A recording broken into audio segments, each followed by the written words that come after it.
Hello and welcome to episode 31 of the Music Behind the Magic podcast. I am your host, Jonathan Goodman, and as always, I want to celebrate with each and every one of you the magic of Disney songs, scores, and soundtracks from the movies to the parks. So, as I mentioned in our last episode, there are a lot of goings-on and happenings around the Walt Disney Company, and the one that has made the biggest splash recently is the news that Disney will be opening up a new theme park in Abu Dhabi in the United Arab Emirates. There have been a lot of questions and concerns about this news, and also a lot of people who've basically asked, why there? Well, the fact is that Abu Dhabi has a pretty significant theme park presence. There's a SeaWorld, there is, believe it or not, Ferrari World, and a huge Warner Brothers World.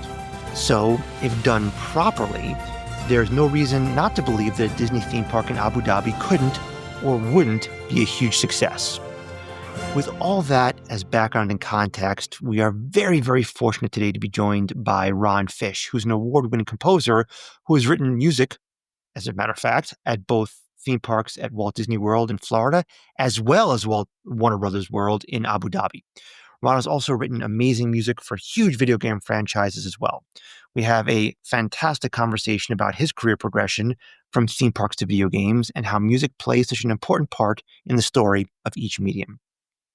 Before we dive in, I want to thank you all for being a part of this podcast. And as always, ask that if you are enjoying it, please tell a friend, coworker, or family member and like and subscribe to it. And if you have a few seconds, and only if you think I've earned it, please leave a good rating and review to help others find it too. You can always reach out to me with questions, comments, or suggestions at jonathan@musicbehindthemagic.com. You can follow me on Instagram at musicbehindthemagic. And please join our Facebook group to share your favorite musical questions, topics, and opinions. With that, I invite you to sit back, start financial planning about how much that trip to Abu Dhabi is going to cost in a couple of years, and enjoy this episode of the Music Behind the Magic podcast.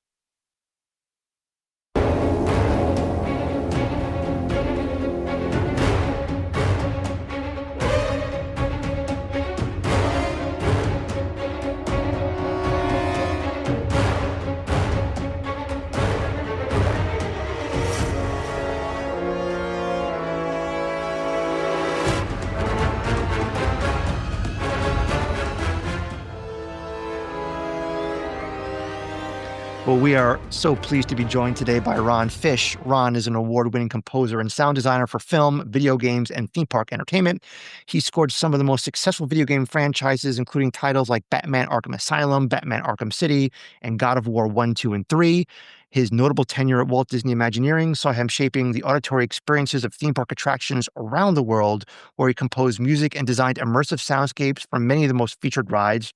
He also completed the score and sound design for the Warner Brothers theme park in Abu Dhabi, composing the score for the Batman ride, which is the e-ticket ride at the Joker's Playhouse, as well as all the music and sound design for the Gotham area of the park. Ron, so good to see you. Thanks for having us today. Pleasure to be here, Jonathan. So you've done so much. I want to dig into all of it, but with every accomplished musician, I always like to rewind and take some time back and just tell me a little bit about, the Ron Fish musical journey. How'd you start learning to love music? How did you progress, and how'd you get to where you are? Well, it all started long ago in a time. Anyway, galaxy far away. When I was very young, my mother used to play piano all the time. And when she parked the crib when it was one next to her, and she would play for hours on end. So I would listen to all the classics, Beethoven, Chopin, Mozart, and etc. And then, of course, the Beatles came along. And then I heard them, and I went to a concert with them, and I went, this is great. All these women are screaming, and these guys got these things called amplifiers, and this is terrific. And so I fell in love with that idea. And then I slowly but surely became a drummer. And, but of course, my mother said, that's good. You're playing drums. Now you're going to learn how to play an instrument. Yeah. So then it was piano lessons for many years, and drumming and piano and drumming and piano. And then I went off and did a whole bunch of gigs, and eventually ended up in Berkeley College of Music in Boston, which was Great school.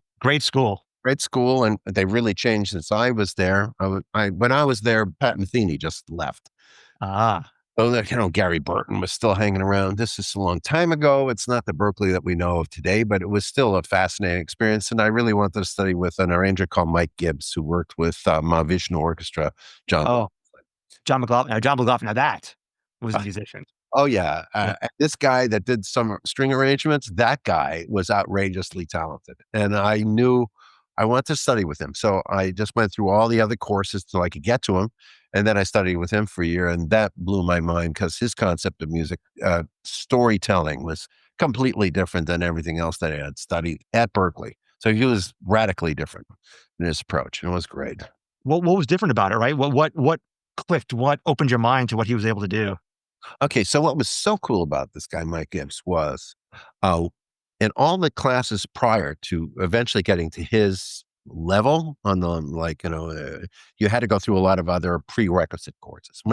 And all those were okay. So we have, let's say, a chord, a sharp major seven, and what notes are in that chord, and then let me see all these notes in a kind of a laundry list of notes that are underneath each one of those notes. Which note of the A major seventh does this note belong to?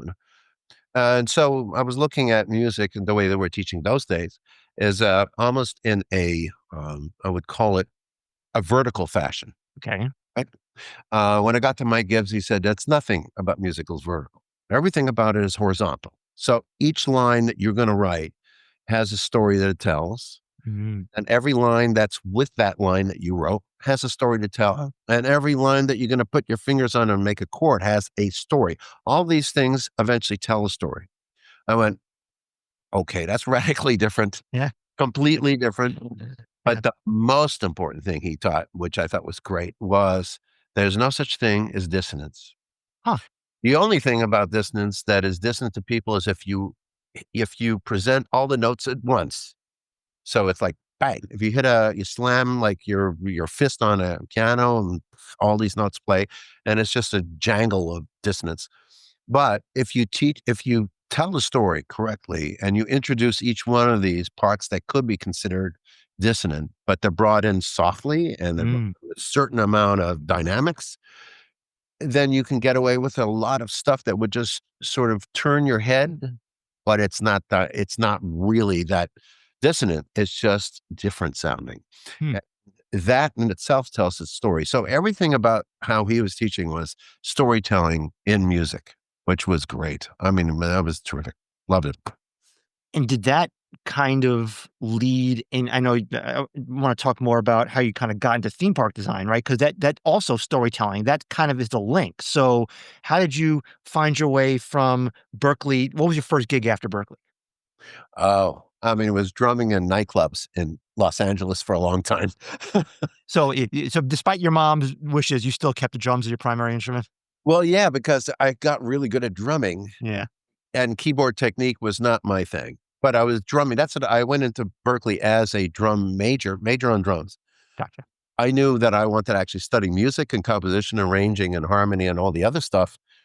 And the drumming was going to take me along anyway. Sure. So got into Stan Kenton, big band there, and that was fine. But I was studying really music, and that was why I went to Berkeley. It wasn't, I want to become a better drummer, but it was more so that I want to become a better all around musician than just drumming. When I got to LA, I played with a band that was a cover artist for people making he actually wrote music for Warner Brothers artists. Oh, Yeah, it was kind of interesting. So we were on Sunset Boulevard. We'd be recording some of these songs that other artists in the Warner Brothers catalog would then pick up and actually run with it. So we had to make these tracks for somebody else to listen to, go, yeah, like that song. So we'll just take the song. And got to work with the producer of the Moody Blues on that gig. And that was fascinating. Here's another guy that was not what I would call uh, like musically conservatory trained. He wasn't. He was just musical, very mhm, musical. He would listen to things and give you ideas and change the direction and go left, go right, and none of it was like, are you playing an augmented seventh there? Is that what, it would be always in just communication and feel of what he felt. And almost all the time, his communication was right on the money as far as trying to make let's say, a complicated passage clearer. So most people would really understand what, and not just playing something that was really cool and complicated for the sake of it, but it's really that for the sake of the song and the emotion of the song. The guy was great. Again, another lesson to be learned. I was gonna say it kind of links together. First, you have the storytelling piece, then you have kind of the piece to kind of help you provide tones and not make anything too complicated. So you're learning all these things along the way. Yeah, really, Uh, it's fascinating. Yeah. and so From that gig, then I got into so a friend of mine that was playing drums in a band in LA, he said, "Hey, I just got a gig at Imagineering at Walt Disney," and I thought he meant he's going to start writing cartoon music. I didn't understand what he was talking about. Yeah, not quite. So he said, "No, no, no. This is the theme park division of Disney." I went, "They actually have audio in the theme parks?" So I said, "Yeah, come on down, like, come listen to what we're doing." So I started cutting music to becoming a music editor for background music at Disney for quite a few years. I was there for 8 years. yeah, And while I was there, as you also know, Jonathan, right? The, the, the techniques, the things that were available to start writing music that sounded like what you might imagine but without having a live orchestra in front of you was impossible to create. But for sure. right, but slowly but surely, all this new technology came, and it was like, "Oh, this is great. I could start sounding more and more like a real orchestra." So that's when I started writing music and doing sound design for Imagineering because I could do this in my own home, in my own studio that I started building with all the money I was making, working and in the nightclubs, drumming, and then being at Imagineering during the week. So it was like 80-hour weeks of work, but So, which is great. And what did Disney were they okay with the fact that it was just kind of not traditional, like, instruments being used, new technology? How did they adapt to that or like it, or did they not like it? well, the truth of the matter is I had to work within their framework. Mm, That means orchestral, which, orchestral work in 1990 was almost impossible to do in your house. yeah, But by the time I left there, 2000, it was becoming clear that there is a pathway to sound really very convincing in the house. If nothing else, you can do a great mock-up, and if they like it, then it could go to a real orchestra. Then they're willing to go, "Okay, there's not that much of a chance here that there's not a big risk because I can hear what it sounds like, and then we just have to interpret it on paper so that the orchestra can play it." But that became then with that became myself being able to write, and a lot of other people all of a sudden could start writing orchestral scores and out of your own house, which changed everything, in my opinion. it did. And with Disney, as you're going around the parks, the storytelling is so important. So when you are composing, what were you thinking? Like, how did you create the journey in your mind that the guests need to experience themselves? Well, before I was actually writing anything for them, which is a long story there, Yeah, but before all that happened, it was mostly really doing some sound design and doing a lot of the BGM editing because I was kind of because I had gone through Berkeley, I understood the mechanics of music, etc., how to cut the music together. I guess for some time when I was there, they entrusted me with that, but I really had my sights on doing more than just cutting music together. So that it was good while it lasted. I had no complaints. yeah. But listening to all the music that was being done for all the BGM, like Animal Kingdom, I cut most of that together. So I understood what Disney wants out of a particular project. So I was asked to do the music for Indiana Jones there in the Casbah restaurant in Tokyo Disney Sea. So it's an hour of Arabic music, but Arabic being in quotes. So it's Sure. not really Arabic. It's sort of the Western impression of what Arabic music sounds like. Yep, yep. So you need to use some of their kind of tools, which are the hand drums and some of the other sounds, an A flute, etc. But if you really, really write like Arabic music, it would be tossed out in a minute. So it has to be with the conventional idea of how we interpret Arabic. And that has a lot to do with, I think, way Imagineering worked those days, but it's actually changed. So now there's a lot of music that it kind of comes from whatever IP they're putting into the park. So if it's Frozen, it's Yep. kind of music from Frozen. If it's something with the Avengers, it's kind of the music from the Avengers. It's not like the days of Buddy Baker or George Wilkins, where it's really original stuff completely from the beginning to the end. Nobody's ever seen or heard that IP at all. It's a little bit more connected now to the pictures.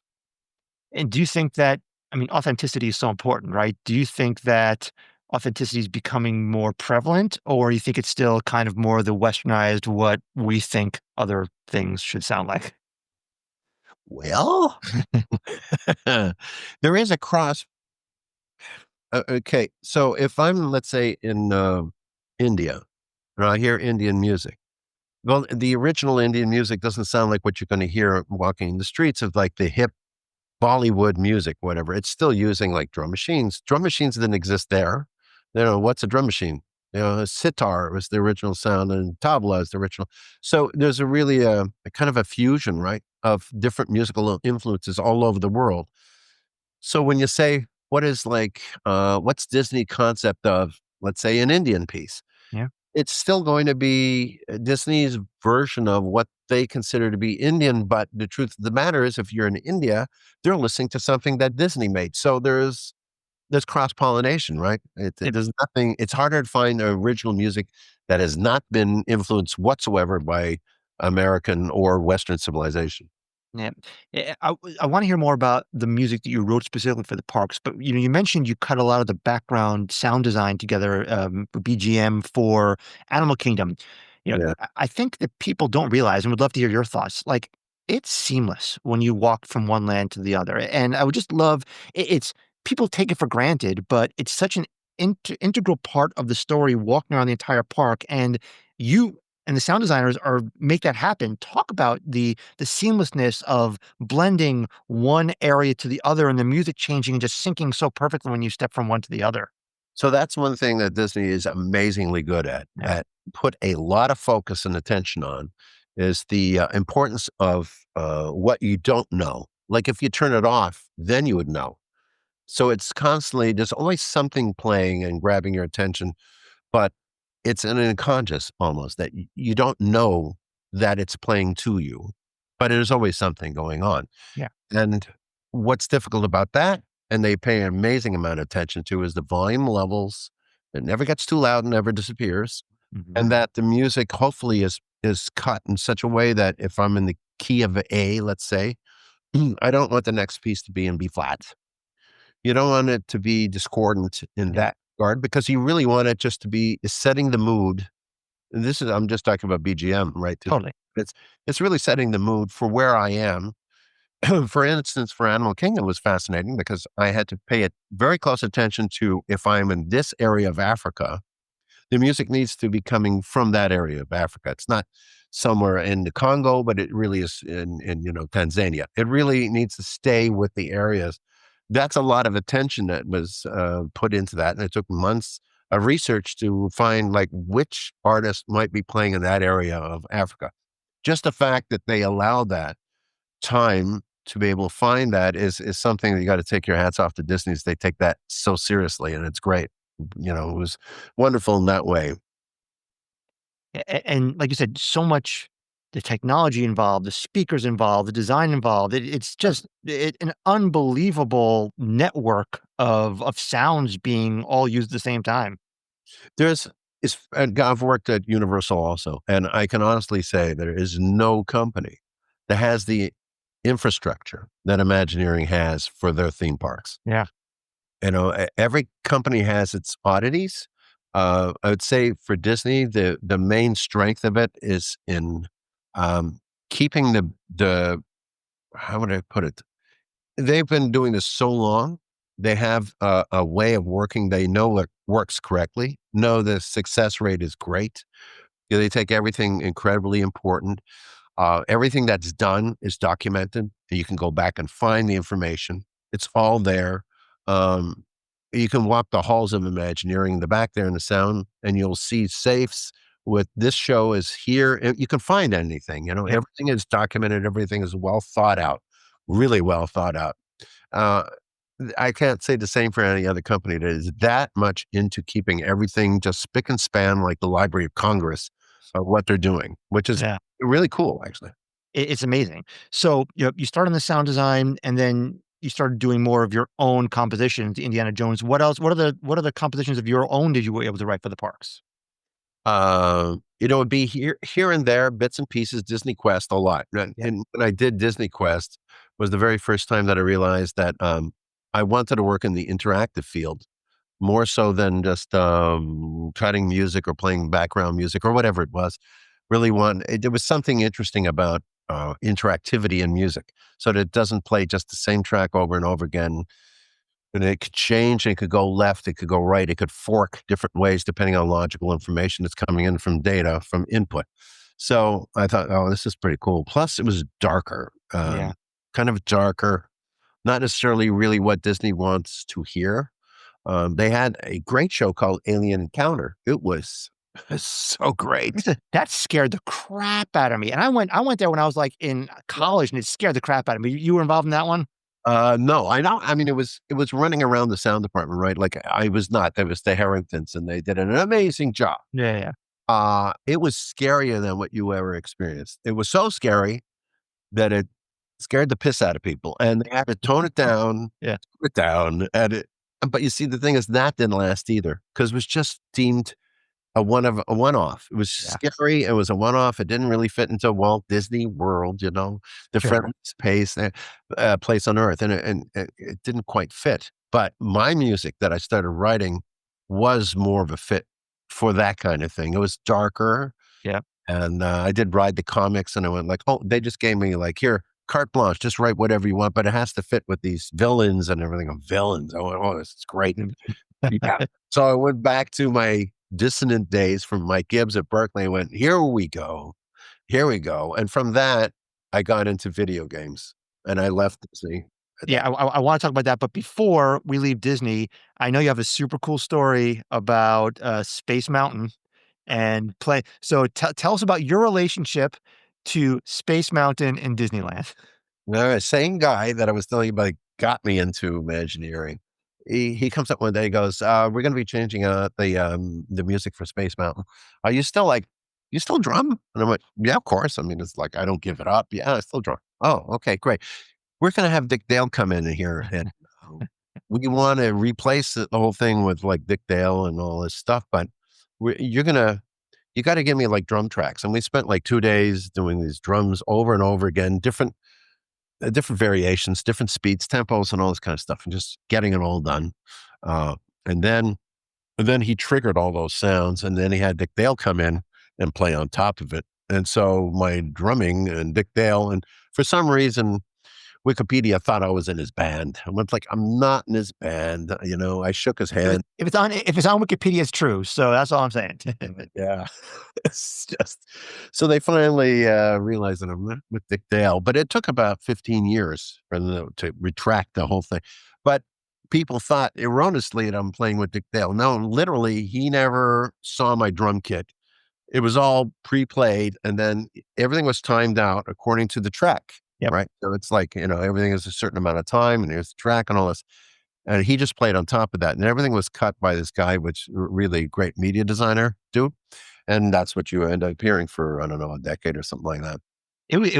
I think what it just got I think Michael Giacchino wrote the most recent music for it, but that track was on there for a long time, and I think yeah, and I think it's because on Space Mountain in Disney World, it's not an in-ride track. I think in Disneyland, it's an in-ride track. I think they have the speakers in the ride vehicle itself. Yeah, yeah.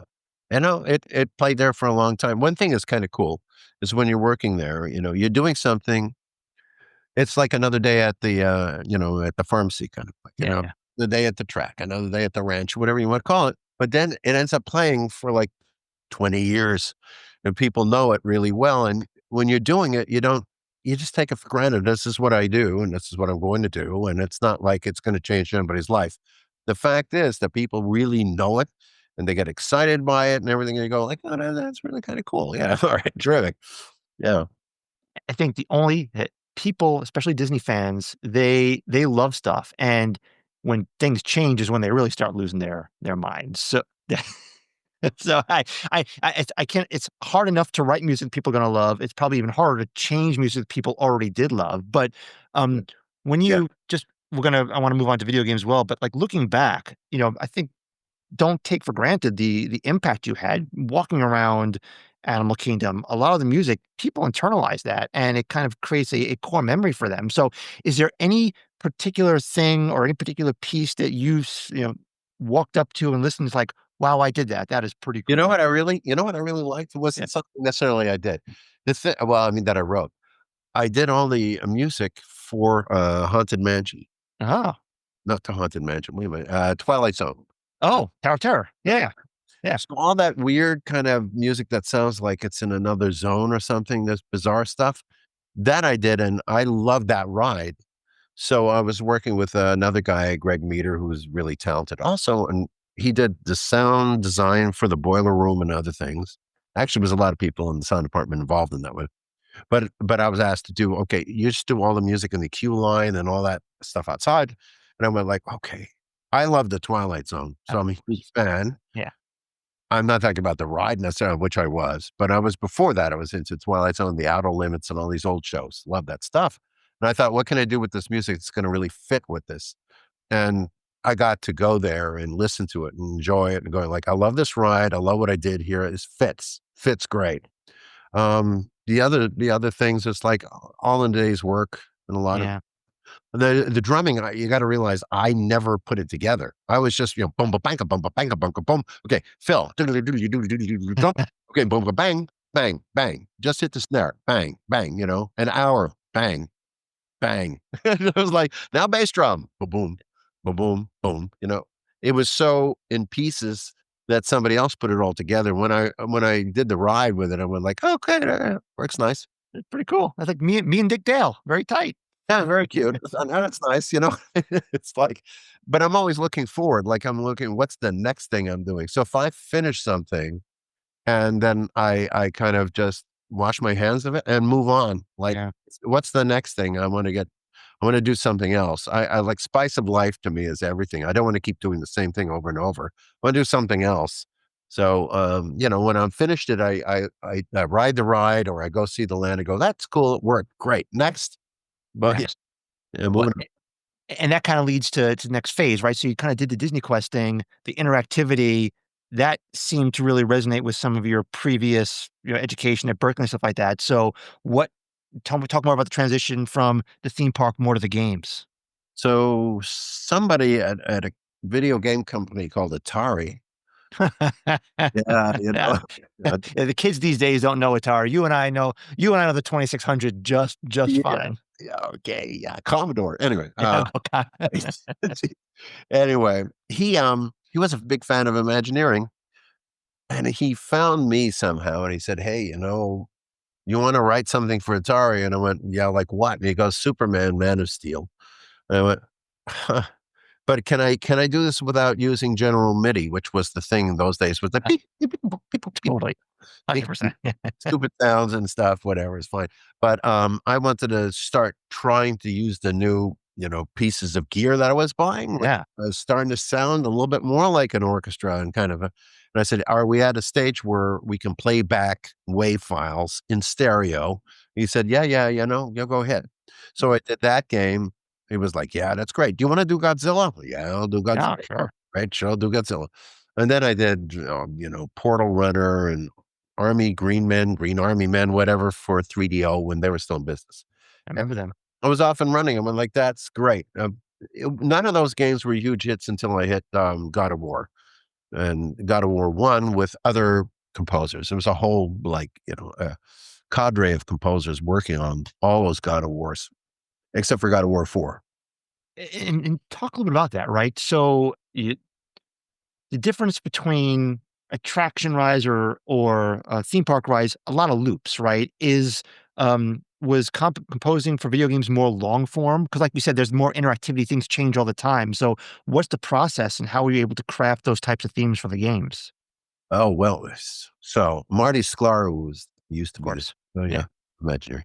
He'd say, the blank page is the thing, right? You gotta fill a blank page. Well, when it was in Disney, rarely did you have autonomy as a composer. Just do whatever you want. Just write whatever you feel. Like it wasn't really that. Plus, if you have, let's say, a 3.5 minute ride or 4 minute ride, this could take 4 years of your life for 4 minutes. So it's not like you're just pushing out this information real fast. Let's get on with it. Like, oh, hey, boom, boom, let's do it. It was always like, okay, we're still doing it and we're doing it and we're still going to do it. Like Mission Space was great. So I wrote all kinds of music for this 3.5 minutes that we kept showing to Lockheed Martin, all these other companies, until it finally ended up in Trevor Rabin's lap. Oh, Trevor! Oh, from Yes, Trevor Rabin, right? great guitarist. Yeah, but I did all the other stuff around it. So I got to do everything that was interactive because I became known as Fish likes interactivity over there. And he's proven he can write some stuff. So why don't you just give it to him? Hmm. The only time I had real autonomy, they went like, oh, nobody here could probably figure out what he's doing. So let him just do it. Hmm. It was almost a point of like, well, we're just washing our hands of it. So he can do it. Fine, great. He'll just do it. But it was from that point on that I went like, okay, now if I get into video games, the common thing with video games is to go like, well, there's this, okay, it's a scene and it's a boss combat and it means it's really intense and you're fighting this 30-foot, tall dude. And let's see, he's sitting on lava, right? And what can I tell you about? Oh, go write something. That's it. Like, okay, do I have any? No, no, just write something and like, we'll tell you if you're close, if you're warm or cold. So it was really just, and that was exciting to me. It's like nobody's telling me exactly what I'm supposed to write here. It's like they're giving me a general idea and now go and do something. And it was like, great, okay.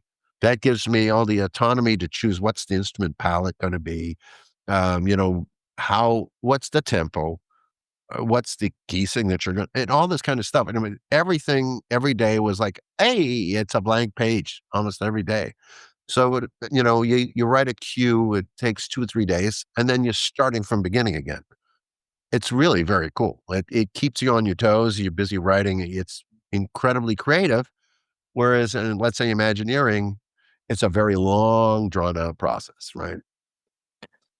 And it totally. And what's the dynamic between you and is there the creative team for video games, right? It's like, hey, the boss battle, lava, go. How much iteration is there between what you develop and their notes as to what they are looking for? That's a great question. So it depends on who you're with. So on the God of War team, actually, I've been lucky. I've done about 20 games. So about 6 of those were working with either a team of composers, or if it wasn't a team, it was me and the audio director.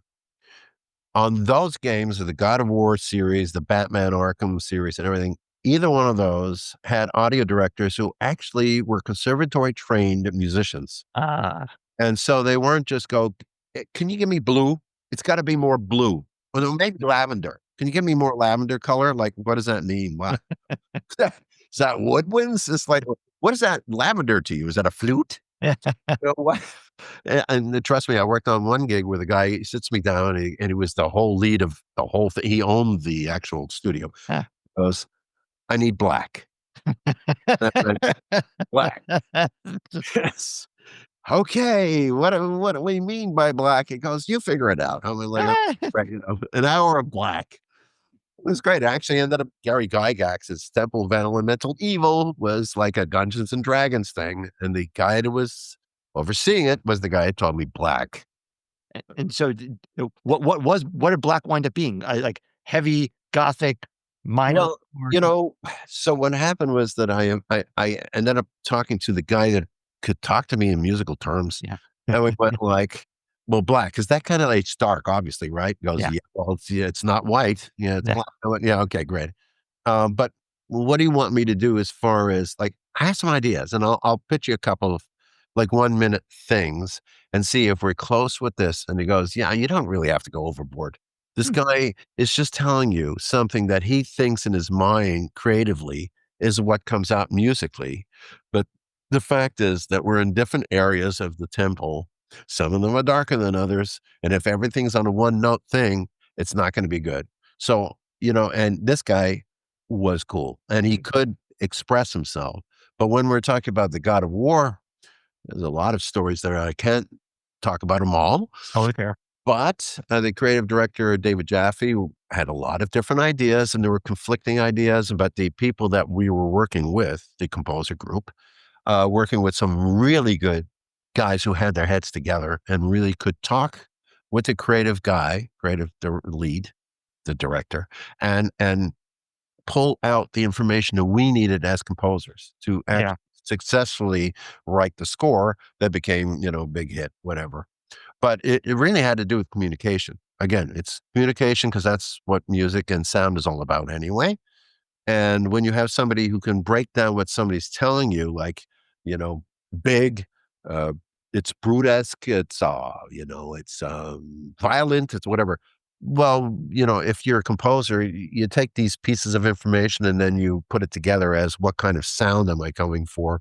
What is a tempo? How fast? What kind of dissonance am I looking for? What parts of the orchestra, or maybe not an orchestra, maybe it's a hybrid of synth and orchestra. There's so many different choices nowadays, and it's trying to make the correct choice for what the guy wants to express. That's Wait, now you're not just working, you said, on your own with some of these, you're working with a whole cadre of composers. How's that interactivity? I mean, are people responsible for different scenes, yeah, parts? How do you all work together? yeah. No, I mean it's great. So I was working with a guy, Clint Vajakin, who was just great. He was overseeing four composers. Hmm. All of us have a different strong point. And so it's truly being a producer, right? Oh, I know a cinematographer who's going to be great for this look on this film, right? Or I've got a really good actor that's going to be the main role. He's going to be perfect for this other film, whatever it is. Same thing with the music producer in these cases. It went like, oh, Ron has this obviously a love of dissonance, and he also loves dark, and he can really just nail that. And so that's what they would ask me for, is like Hades, Yeah. Chronos, stuff that was really kind of more on the dark side. And then there was other writers, Gerard Marino, very good. All of them were great writers. Yeah. Mike Regan, very good writer. Chris Velasco, also very good. But each one of us had something a little bit stronger in one area, and so this guy knew to divvy up the missions or the works or the levels to those guys that can really hit it absolutely out of the ballpark on that thing that they're strong in writing. So I mean, that's talent to be able to do that. It is. It's artistic talent, it's creative talent, and it's just organizational talent to be able to kind of marshal all those resources. Yeah, yeah.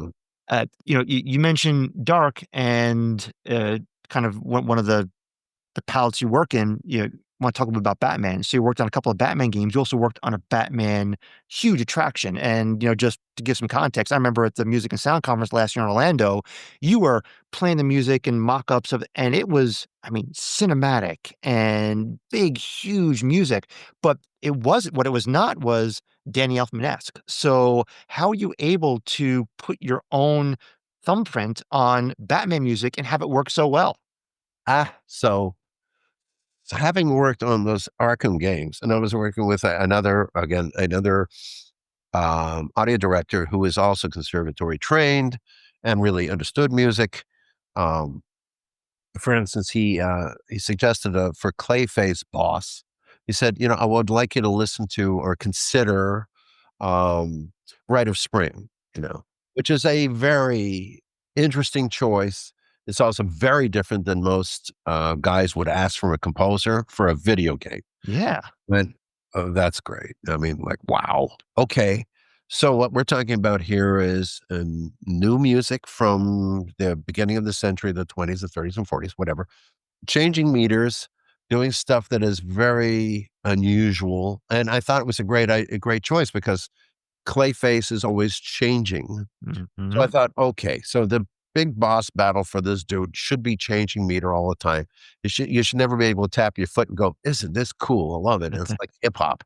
It really needs to be just like non-conforming. Dynamic, yeah. Yes, but non-conforming is what I was taking out of the Rite of Spring, going like, this is not a conforming kind of score.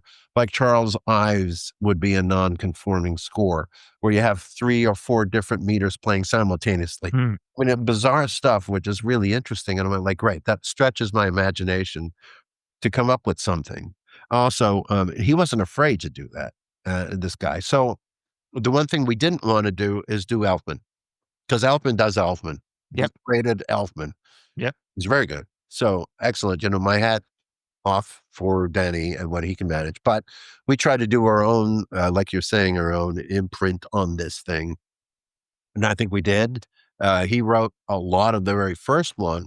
And then the second one, City, we kind of both did almost the same amount of stuff. But he also knew what he wanted, very clearly delineated approaches, how he wanted it to sound. And then it's a matter of bringing his thought to life, which was fun. And how many rewrites is all dependent on how closely you can express what he told you in Yep. words and get that right. So thankfully, I didn't have a lot of rewrites, neither on God of War nor Batman, because if you're dealing with somebody who can really express clearly what the intent is, then it's only up to me to put that together in sound. And again, I don't care if it's a violin or if it's some weird patch on a synth. All of it is just sound. It's just a matter of what you choose when you choose it, and what it plays against what something else might be playing simultaneously. So it's a matter of that communication skill again. So thankfully, I didn't screw up too much, and I wasn't asked to rewrite 5, 6 times. I know people that were, and I wasn't one of them. Thankfully, Which is great. And so, you start in video games, and then you move to this big, huge attraction in Abu Dhabi, as well as kind of Gotham.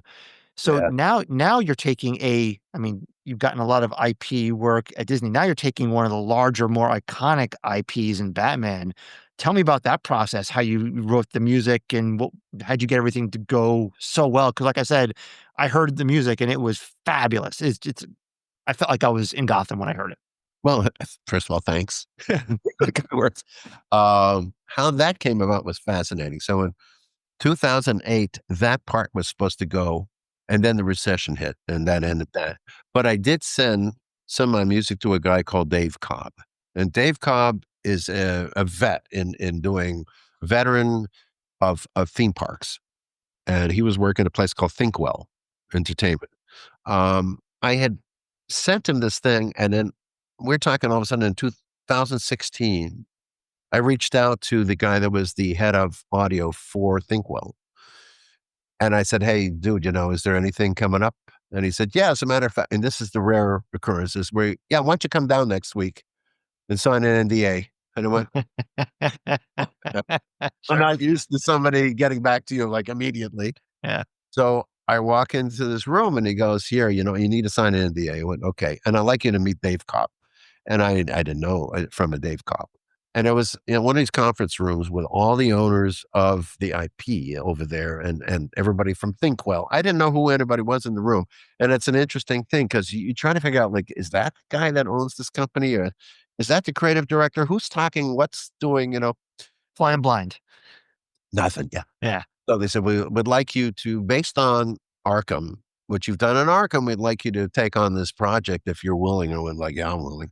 Yeah. Um, what was so cool is Dave Cobb is another guy that I've just finished working with on another project, and we did Arkham Files, the mixed reality game. I also worked with Dave Cobb. But what was so cool about it was immediately I recognized that this guy has a very solid foundation of how to do rides, and he has a solid foundation and a love of scores, Mm. soundtracks.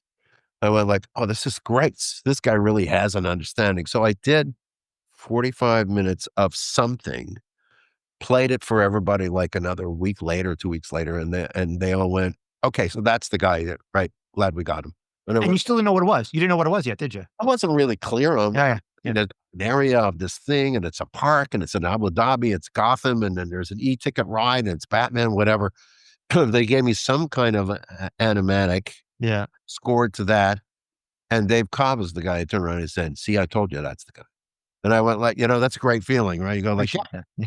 So I'm right in the right place, and I was working with another guy, Ted King, who was like the overall seeing all of it because there's like 26 different rides in this huge indoor park. Yep. But, it was fun because I also did the sound design, which was another part of my brain, which has nothing to do with notes. It has everything to do with just sound, and Yep. it's a lot of fun. I mean, it's truly another aspect of the brain working for me when you're doing sound design as opposed to just strict music. I mean, it's entirely different and very freeing. Doing sound design is a very freeing experience. It's because anything goes. I don't care about what key I'm in. I don't care about what's the melody. It's just something is happening, and it's very invigorating, I think. And what kind of sounds? Everything within the like a shoe dropping, a like what a gunshot sounds like. Yeah, Yeah, so what I did was I'm supposed to be in Gotham, so I went downtown to LA and I recorded everything I could find with recording, gear and all this yeah. stuff. I got homeless people going, "Hey, going like, "Oh, I don't think I'll use that." But I walked around everywhere I could record anything, and they got all kind of car alarms going on, and freight trains going by. I mean, everything that I could find, and then I made like long, long loops of all the stuff, and then placed them in different places in the land. It's a lot of fun, right? It's a lot easier sometimes than just sitting. Okay, now I'm with 120 people in this orchestra. Like, what am I doing with them? And this is just like it's kind of freeing, like I was saying earlier. So almost like complete immersion. Like if you're there, you're in Gotham City. Yeah, it's Yeah, fun to try and create that, right? Recreate a city out of nothing. Like you just, you have obviously the sound libraries, but recording everything yourself and making stuff up. It's just a lot of fun and it's cool. And but I can't do that all the time because then I start missing music. yeah. I like having both going on. And that's why I'm audio directing now. It's because then I can control all that, which is great. I want to talk about what you're doing now, but back to the ride in the area. Have you been there? Have you visited? No, too Got, far. you gotta go. You gotta go see what your baby's like. 24. Well, that's the other thing is that so I mixed Harry Potter at Universal Beijing, Ah, which uses the exact same playback system, and it's sitting on the same kind of ride mechanism. So I know what it sounds like, and quite honestly, what you heard in Orlando sounds better yeah. than that ride vehicle. Interesting. Interesting. Yeah. Huh. S- yeah.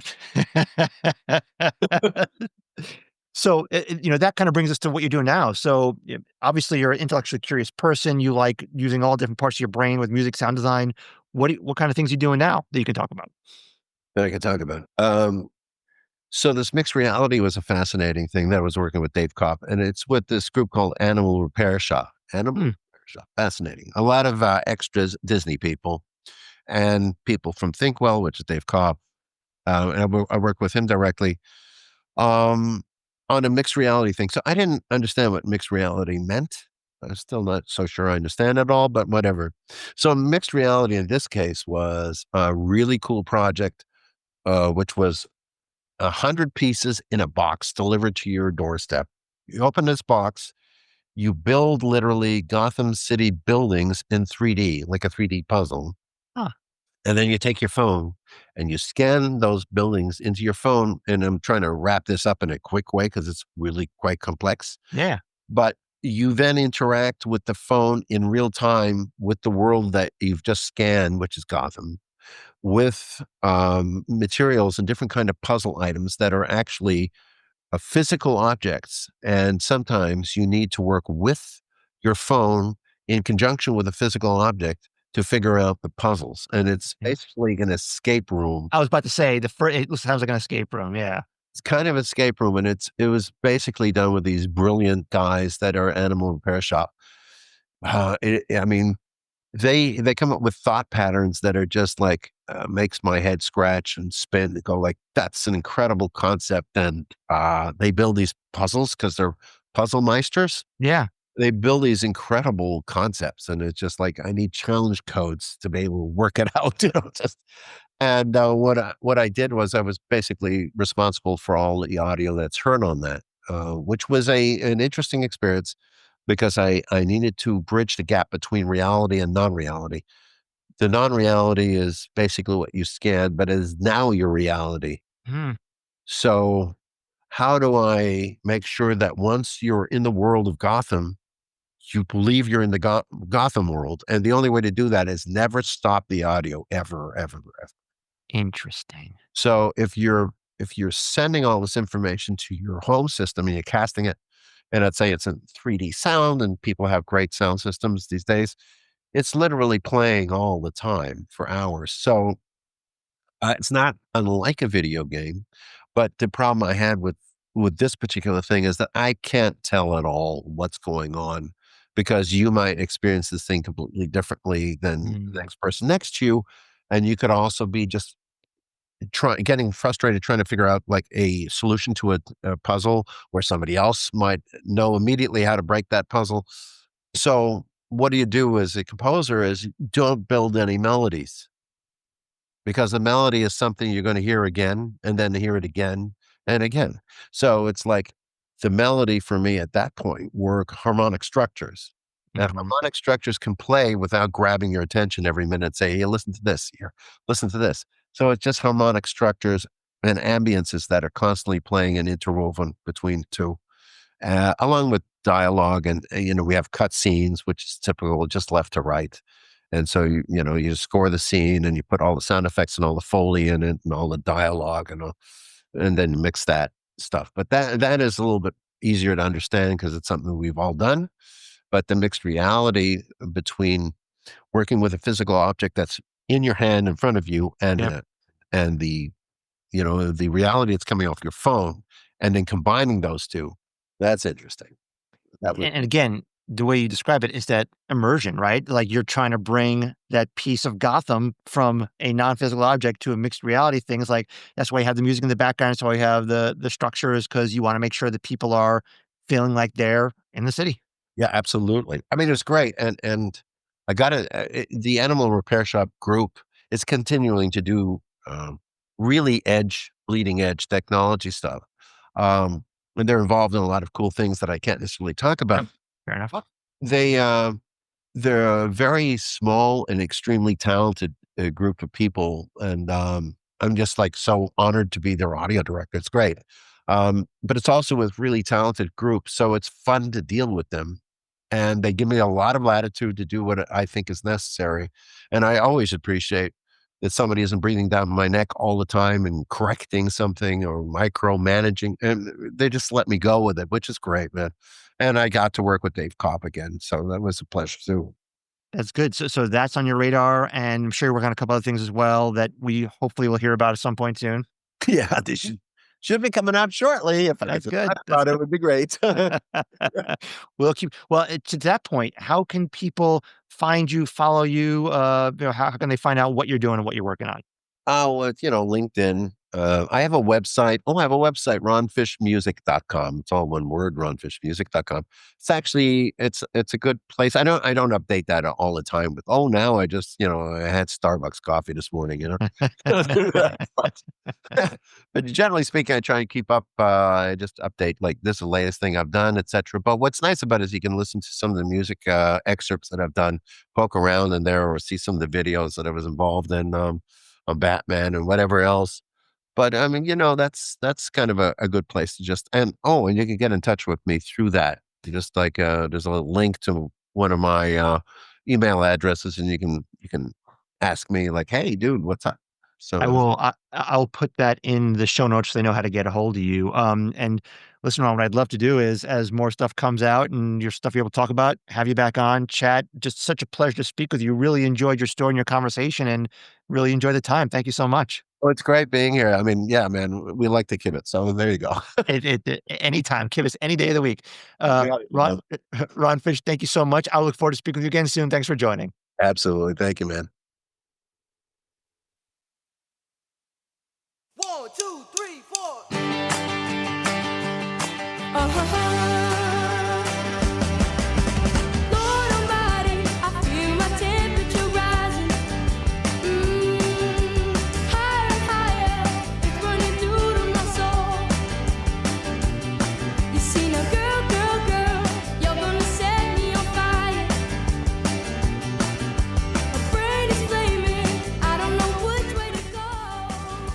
Yeah. Thanks again to Ron Fish for the great conversation and wonderful insight and stories. Please do check out Ron and all of his amazing music at ronfishmusic.com.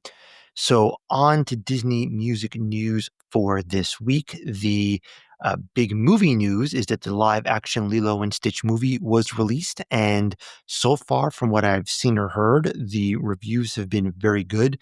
This happens after every live musical adaptation, which, as many of you know, I'm not a big, huge fan of. But a lot of the common consensus is this is one of the better, if not the best, live action remake of a Disney classic. So I will check it out.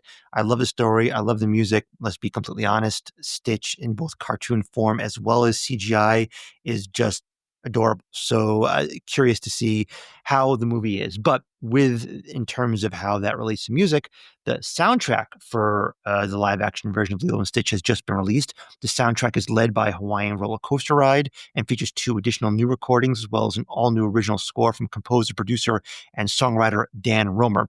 We talked a little bit about this last week. Hawaiian Roller Coaster Ride is performed by American Idol winner I Am Tangi and the Kamehameha School's Children's Chorus. I Am Tangi performed the song on American Idol's Disney Light a couple of weeks ago on May 12th. Also, Mark Keali'i Ho'omalu has also returned to the franchise, accompanied by the Kamehameha School Children's Chorus as well. And as we heard at the top of the segment, Naya Music and Zaya Rhythm performed a cover of the Elvis Presley classic Burning Love. The song was produced by their uncle, Bruno Mars. And I'd never heard of these 2 singers before. They're apparently very, very popular young Hawaiian musicians. They're like 14 and 15. And I listened to the song and I kind of dig it. Remaking any song, particularly an Elvis song, always leaves me a little bit questions, but I think they did a pretty good job. I was listening to it and I was bopping along. So good on them and good for the movie. So just a little bit more context. I Am Tangi about why he was involved in this particular movie. He said, working with Disney is a dream come true. Lilo and Stitch has been a favorite of mine since I was a kid growing up in Hawaii. I'm very honored to have the opportunity to represent Polynesian culture and add my voice to this new version of Hawaiian Roller Coaster Ride. The original animated film, which featured a score composed by Alan Silvestri, is memorable for its authentic Hawaiian music and use of Elvis Presley songs. For the music in this live-action film, the filmmakers want to honor that music, the music that fans remember from the original, while also finding new ways to infuse Hawaiian music and Hawaiians into the music. So Linnell K. Bright, whose son Chris Kekeonalakalani Bright wrote the screenplay along with Mike Van Weiss. So as with most current and recent Disney movies, it's great to have that level of authenticity there. And I think they're trying to do that with this movie. So everything I've heard and seen so far has been very positive. If you've heard it, if you've seen the movie, tell me what you think.